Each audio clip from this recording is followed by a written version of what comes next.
What's up YouTube, Playmatter here, and today I've got two different deck profiles for you of my Nekroz, and I'll explain in a minute. Okay, so this is the list I've been testing for some time now, you know, plus or minus a couple of cards here or there.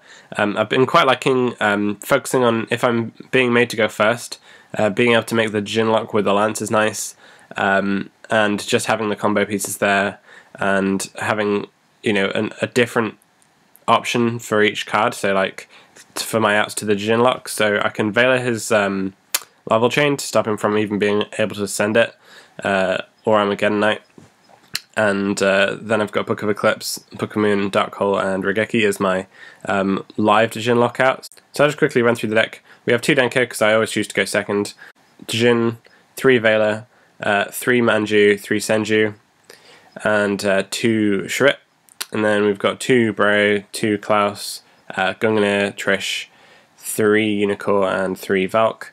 And then, as I say, we've got the Eclipse, Moon, and Dark Hole, 1 copy of Lance, 6 ritual spells, Prep, Geki, and the 2 Rota. So this is my deck list pre Star Seraphs coming out, so I haven't really altered anything for them being out. And then we have Denko Sekka in the side deck as the third, because I've really liked against the Tellarknight. It's kind of just like a win condition against Tellarknight. 3 Fire Hand and 2 Ice Hand. I've actually quite liked this against Shaddolls. I do like it in general because people don't expect it anymore, especially like sometimes, you know, people are still playing Cliffort and people don't expect you to be siding for the Cliffort matchup, but I actually like it against lots of other matchups as well. And I think it's really good against the Star Seraphs as well.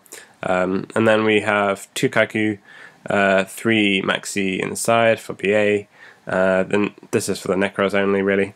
The second copy of Lance, just in case they, you know, I'm going to expect them to be having more outs to the Djinn lock, or you know, if I'm against Ritual Beast and I don't want to, and I want to be able to protect monsters against their trap card. And then we've got 3 MST. So this is what I've been playing so far.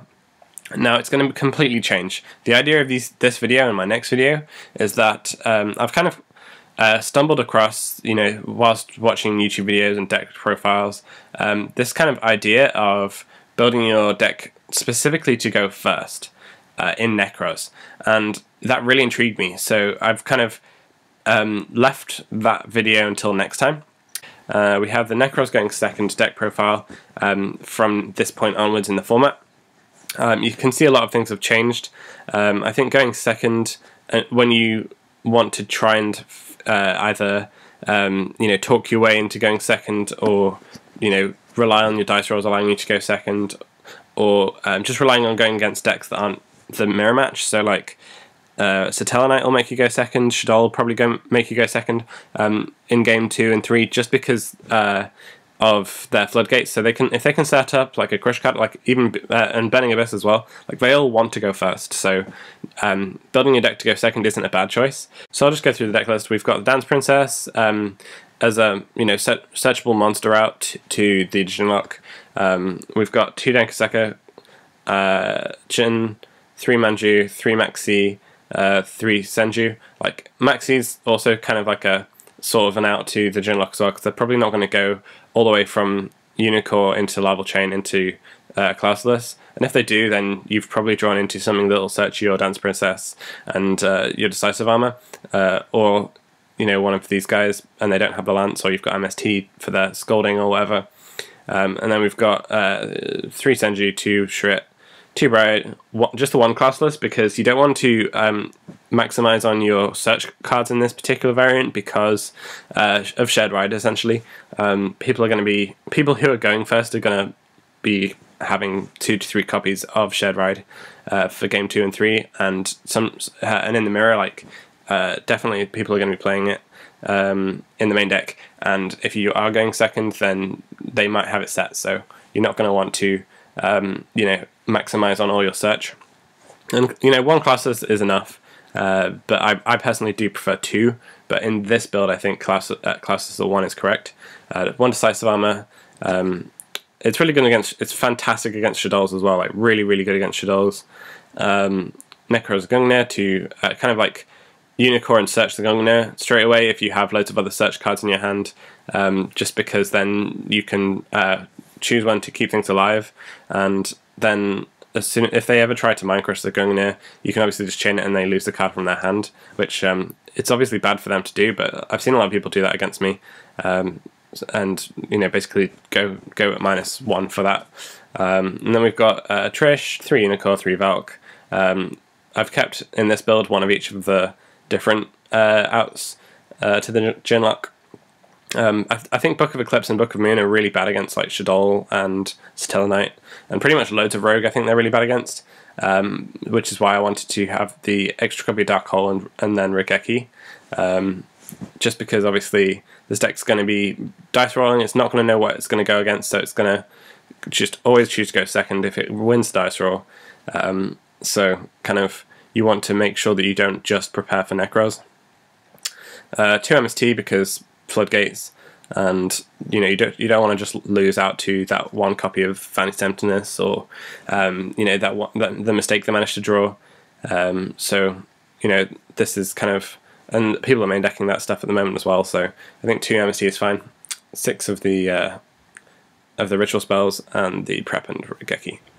Moving on to the side deck, we've got 2 Lancia. I think Lancia is really good going second.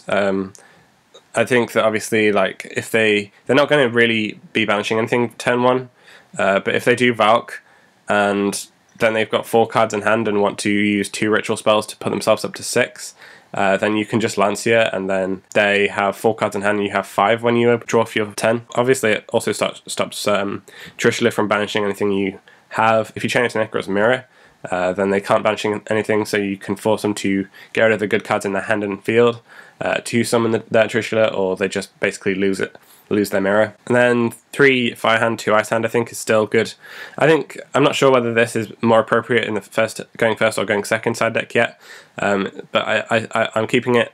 I've changed the side deck for my other video to not include these, just to kind of see what I would do differently. And then 2 Kaku, because you're still going to try and go second 2 out of 3 of your games in the mirror, and summon Kaiku and push for an OTK. And then we have the 3rd MST, and then kind of like my spell canceller out to Breakthrough Skill and Ring of Destruction. Royal Decree is now staple. I've always liked Royal Decree as a card. I don't think I've ever entered a Premier event without at least 2 copies of Royal Decree in my side deck. So yeah, no, I really like Royal Decree. But I think because when you play Nekroz, there is a potential for there to be very few actual turns that building your whole deck around the premise of deliberately trying to go second as much as physically possible, or trying to go first as much as physically possible, is the correct thing to do. And just trying to figure out with your own wins of dice roll. So let's say perhaps you get a 50% of the time you can choose to go first or second, and that's including your dice rolls and including your losses. And the other 50% of the time your opponent's going to choose. So if you build your deck to go second, and let's say 30% of your opponents make you go first, but 20% of your opponents make you go second, you've got 70% of the time your deck is prepared and built to go second. However, if you do choose to go first, and you make your deck around going first, then you choose to go first 50% of the time, and your opponent makes you go first. If they're playing Nekroz and they're making you go first 30% of the time, then that's 80% of the time your deck is prepared for whether you're going first or second.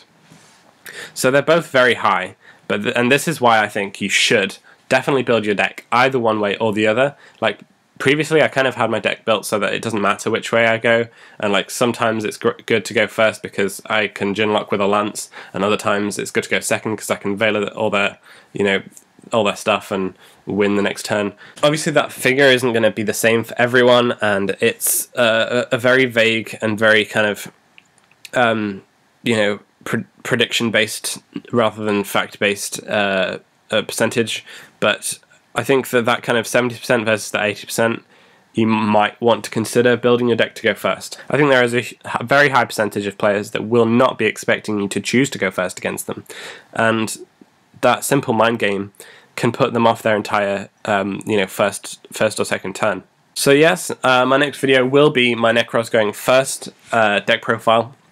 Thanks for watching this video. I hope you enjoyed it. I hope you've taken something away from this video. I hope you've kind of learned something or been intrigued by this Yu-Gi-Oh theory. Till next time, guys, Playmatters signing out.